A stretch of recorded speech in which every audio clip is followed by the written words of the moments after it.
మనం ఇప్పుడు active voice నుండి ప్యాసివ్ వాయిస్లోకి మార్చడం అనేటువంటి దాని గురించి తెలుసుకుందాం. దానిలో భాగంగా ఇంట్రాగేటివ్ సెంటెన్స్ని ఎలా మార్చుకోవాలో తెలుసుకోవాలి. సింపుల్ ప్రెజెంట్ టెన్స్ దీని గురించి ప్రత్యేకంగా ఇప్పుడు మనం తెలుసుకోవాలి. సింపుల్ ప్రెజెంట్ అనేటువంటిది యాక్టివ్ వాయిస్లో ఎలా రాయాలో తెలుసుకుందాం. ఐ ఏంటి ఇంటరాగేటివ్, డబుల్ ఏంటి వర్డ్, ఇది ఇంటరాగేటివ్ వర్డ్. తర్వాత డూ కానీ డస్ కానీ రాయాలి. తర్వాత సబ్జెక్టు, తర్వాత మెయిన్ ఫస్ట్ ఫామ్, ఆబ్జెక్ట్, లాస్ట్లో క్వశ్చన్ మార్క్ ఉంటుంది. ప్యాసివ్ వాయిస్ రాసేటప్పటికి యాము, ఈజు, ఆరు ఏదో ఒకటి ఉండాలి. తర్వాత సబ్జెక్ట్ ఉండాలి, మెయిన్ థర్డ్ ఫామ్ ఉండాలి, బై ఉండాలి, ఆబ్జెక్ట్ ఉండాలి, లాస్ట్లో క్వశ్చన్ మార్క్ ఉండాలి. ఇక్కడ గమనించిన ఒకసారి యాక్టివ్ వాయిస్ అని రాసిన దీనిలో ఇంటరాగేటివ్ వర్డ్ అని చూపించాను, కానీ ఇక్కడ నేను రాసిన ఎగ్జామ్స్లో ఎక్కడ కూడా ఫస్ట్లో ఇంటరాగేటివ్ వర్డ్ రాయలేదు, సెకండ్లో ఇంటరాగేటివ్ వర్డ్ రాయలేదు, థర్డ్లో ఇంటరాగేటివ్ వర్డ్ రాయలేదు, ఫోర్త్లో ఇంటరాగేటివ్ వర్డ్ రాయలేదు. నేను ఎక్కడి నుంచి రాశానంటే కేవలం డూ, డస్ వీటిని హెల్పింగ్ వర్బ్స్ అంటారు, వాటితోనే మొదలు పెట్టాను.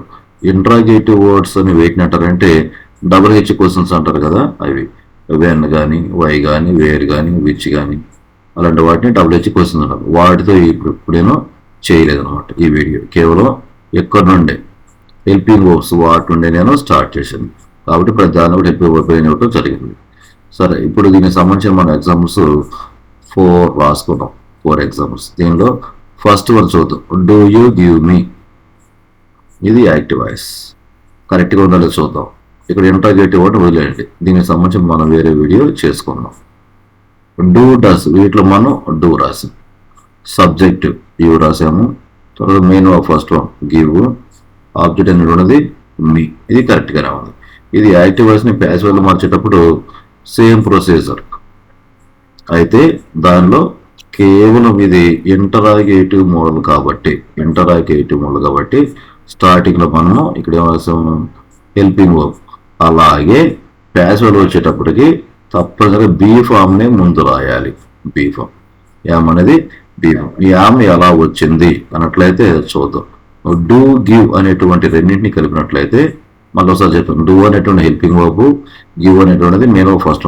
ఈ రెండు కలిపినట్లయితే మనకు తెలిసేటువంటి టెన్స్ పేరు సింపుల్ ప్రెజెంట్. సింపుల్ ప్రెజెంట్ దానికి సంబంధించిన బీ ఫామ్సే యాము, ఈజు, ఆరు ఉంటాయి అన్నమాట. వాటిలో ఏదో మనం బీ ఫామ్స్ కింద రాసుకోవాలి.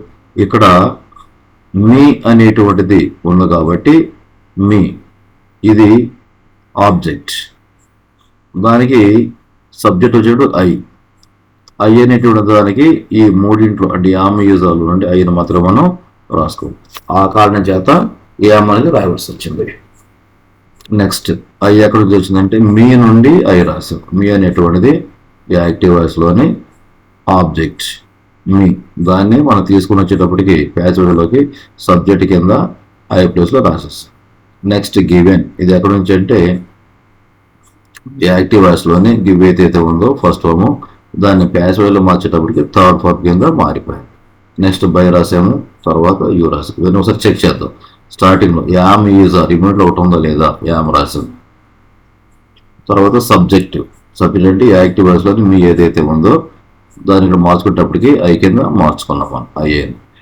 తర్వాత మెయిన్ థర్డ్ ఫామ్, ఇక్కడ గివెన్ రాసేం లేదా, గివెన్ అనేది మెయిన్ థర్డ్ ఫామ్ సరిపోయింది. తర్వాత బై రాసాం లేదంటే బై రాసాం. లాస్ట్లో ఆబ్జెక్ట్, యూ అనేది ఆబ్జెక్ట్. అంటే కరెక్ట్ కూడా ఆర్డర్లో ఉంది. వీటి మొత్తాన్ని కూడా మనం మార్కింగ్ అనేటువంటిది లైన్స్ ద్వారా, కలర్స్ ద్వారా మనం తెలియజేసాం. సెకండ్ ఎగ్జాంపుల్ చూద్దాం. అదే సెంటెన్స్ రాసిన చూడండి, డూ యూ గివ్ మీ అనేటువంటిది మనం రాసాను. Do you give me the book అని యాడ్ చేశాను నేను. అంటే డబుల్ ఆబ్జెక్ట్స్, మీ అనేది ఒక ఆబ్జెక్టు, ద బుక్ అనేది ఇంకొక ఆబ్జెక్ట్. ఇది యాక్టివ్ వాయిస్. దీన్ని ఎలా మార్చుకుంటాం అన్నట్లయితే సేమ్ ప్రొసీజర్. దాన్ని కూడా యామ్, ఈజ్, ఆర్లో ఒకటి రాస్తాము. ఫస్ట్ ఇక్కడ ఏం రాసాము, యామ్ రాసాం. ఎందుకు రాసామంటే మీ అనేటువంటి దానిని ఫస్ట్ అంటే ఒక ఆబ్జెక్ట్ని తీసుకొని రాసాం. మీ అనే ఆబ్జెక్ట్ని తీసుకొని రాసాం. మీ అనేటువంటి దానికి సంబంధించి ఇక్కడ మనం ఐ రాసాం.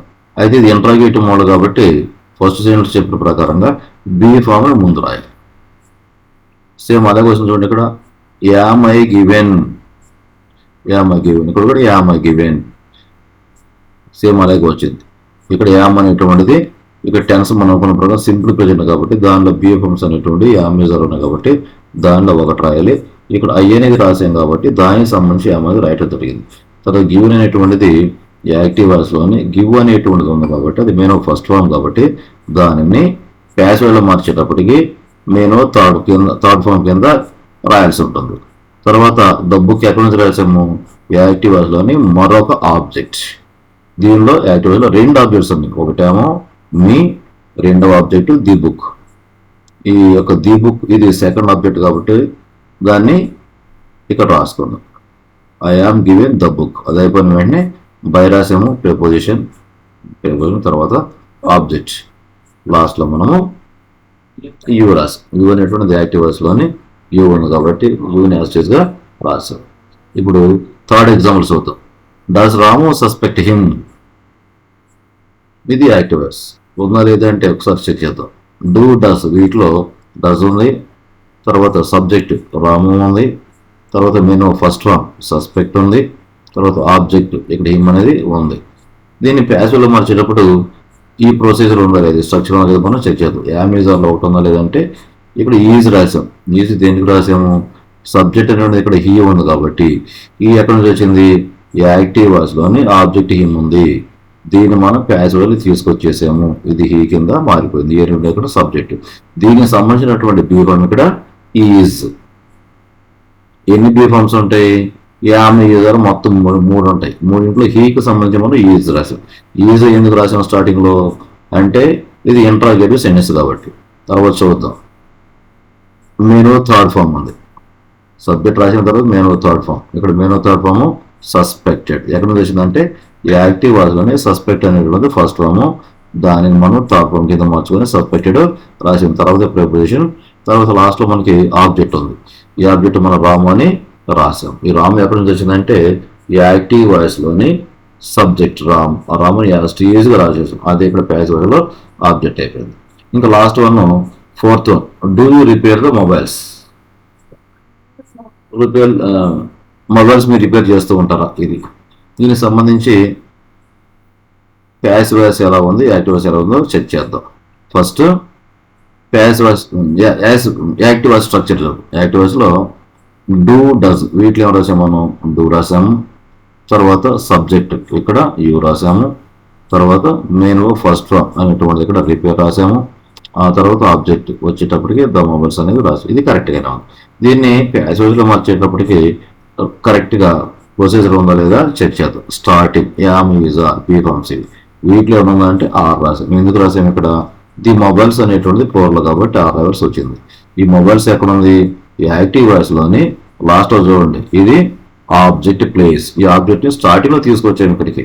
స్టార్టింగ్ అన్నట్లయితే బీ ఫామ్ తర్వాత అంటే సెకండ్ ప్లేస్ అనమాట. సెకండ్ ప్లేస్ వచ్చేటప్పుడు ఇది ఏమవుతుందంటే సబ్జెక్ట్ అవుతుంది. దాని తర్వాత రిపేర్డ్ అనేటువంటిది మెయిన్ వర్బ్ థర్డ్ ఫామ్. ఇక్కడ చూడండి మెయిన్ థర్డ్ ఫామ్, ఈ థర్డ్ ఫామ్ని ఇక్కడ తీసుకొచ్చాం.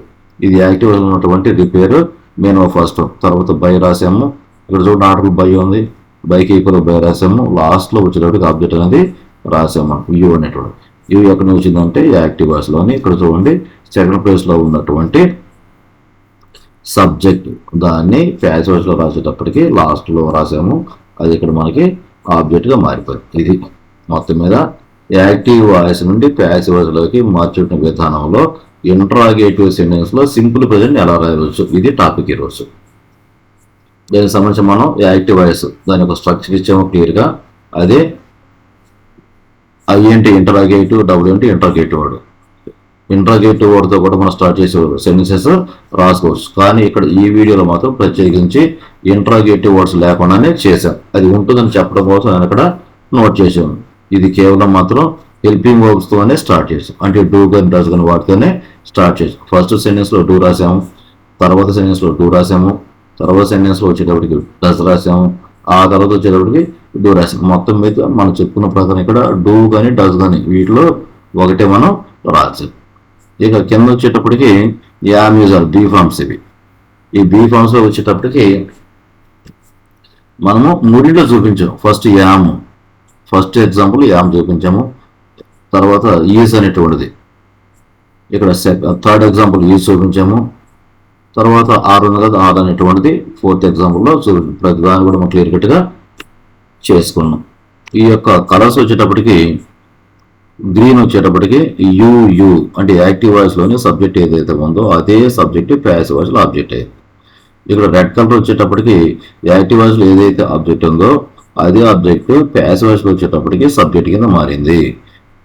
ఇక్కడ బ్లూ వచ్చేటప్పటికి యాక్టివ్ వాయిస్లో ఏదైతే మెయిన్ వర్బ్ ఫస్ట్ ఫామ్ ఉందో అది ప్యాసివ్ వాయిస్ వచ్చేటప్పటికి మెయిన్ వర్బ్ థర్డ్ ఫామ్ కింద మారింది. ఇంతవరకు బై అనేది ఆటోమేటిక్ ప్రిపోజిషన్ రాస్తాం, యామ్ అనేది బీ ఫామ్ అనమాట. సెకండ్ సెంటెన్స్ లో సేమ్ అవే కలర్స్, కన్ఫ్యూషన్ లేకుండా యాక్టివ్ వాయిస్ లో యూ అనేటువంటి సబ్జెక్టు, దాన్ని మనం తీసుకొచ్చినప్పుడు ప్యాసివ్ వాయిస్ లో ఆబ్జెక్ట్ అవుతుంది. ఇక్కడ మీ అనేటువంటి ఒక ఆబ్జెక్టు, ద బుక్ అనేటువంటిది మరొక ఆబ్జెక్ట్. అంటే ఈ సెకండ్ ఎగ్జాంపుల్లో రెండు ఆబ్జెక్ట్స్ ఉన్నాయి. మనం ఇక్కడ మీ అనేటువంటి దాన్ని మాత్రమే తీసుకొని ఇక్కడ ప్యాసివ్ వాయిస్ స్టార్ట్ చేసాం. ఇది మీ అనేటువంటిది ఇది ఒక ఆబ్జెక్ట్, దీన్ని మనం సబ్జెక్ట్ తీసుకొని రాసాం. ఇంకోటి చూడండి, యూ అనేటువంటిది సబ్జెక్ట్, దీన్ని ఇక్కడ తీసుకొని వచ్చేసి యూ కింద చూపించే ఇదే ఆబ్జెక్ట్ అయింది. ఇంకొకటి గివ్ అనేటువంటిది మెయిన్ వర్బ్ ఫస్ట్ ఫామ్, అది మెయిన్ వర్బ్ థర్డ్ కింద ఇక్కడ మనం చూపించాం. ఇంకా థర్డ్లో చూద్దాం. ఇక్కడ కూడా యాక్టివ్ వాయిస్లో ఇవే కలర్స్ యాజ్గా మనం నోట్ చేసుకున్నాం. రామ్ అనేటువంటిది సబ్జెక్టు, అదే గ్రీన్ ఇక్కడ తీసుకొచ్చాం, రామ్ అనేది మారలేదు, ఇది మొదటి ఆబ్జెక్ట్ అవుతుంది. మరలా ప్యాసివ్ వాయిస్లో వచ్చేటప్పుడు హిమ్ అనేది చూపించాం, అది మనం రెడ్ కలర్తో. ఇది ఇక్కడ వచ్చేటప్పటికి యాక్టివ్ వాయిస్లో ఆబ్జెక్ట్ అని చెప్పుకుంటాం, దాన్ని మనం తీసుకొచ్చినట్లయితే ప్యాసివ్ వాయిస్లో హీ అవుతున్నది, అది సబ్జెక్ట్ ప్లేస్ అవుతుంది. సో బ్లూ కలర్ వచ్చేటప్పటికి సస్పెక్ట్ అనేటువంటిది మెయిన్ వర్బ్ ఫస్ట్ ఫామ్, దాన్ని ప్యాసివ్ వాయిస్లో మార్చుకున్నప్పుడు మెయిన్ వర్బ్ థర్డ్ ఫామ్ కింద అయిపోయింది. నెక్స్ట్ లాస్ట్లో వచ్చినట్లయితే అవే కలర్స్, మళ్ళీ యాక్టివ్ వాయిస్లో యూ అనేటువంటిది ప్యాసివ్ వాయిస్లో యూగా వచ్చింది. రెండు వర్డ్స్ ఒకటే, యాక్టివ్ వాయిస్లో ఉన్నప్పుడేమో దాన్ని మనం సబ్జెక్ట్ అన్నాం, ప్యాసివ్ వాయిస్లో వచ్చేటప్పుడు ఆబ్జెక్ట్ అన్నాం. ఇంక ఇక్కడ చూడండి, ద మొబైల్స్ అన్నది యాక్టివ్ వాయిస్లో ఇది ఆబ్జెక్ట్ అయింది, అదే మొబైల్స్ ప్యాసివ్ వాయిస్లో వచ్చేటప్పుడు సబ్జెక్ట్ అయిపోయింది. తర్వాత యాక్టివ్ వాయిస్లో రిపేర్ మెయిన్ ఫస్ట్ ఫామ్ బ్లూతో చూపించాం, అది ప్యాసివ్ వాయిస్లో వచ్చేటప్పటికి మెయిన్ థర్డ్ కింద మారిపోయింది. బై నుండి ప్రిపోజిషన్. ఈ విధంగా రివర్స్ చేసుకొని 1-2 సార్లు చెక్ చేసుకుంటే ఎక్కడ అనుమానం అనేది రాదు. ప్రతి ఒక్కరికి ఈజీగా ఉంటుంది, తెలుసుకోగలరు, మరొకరు కూడా మీరు చెప్పగలరు. ట్రై చేయండి.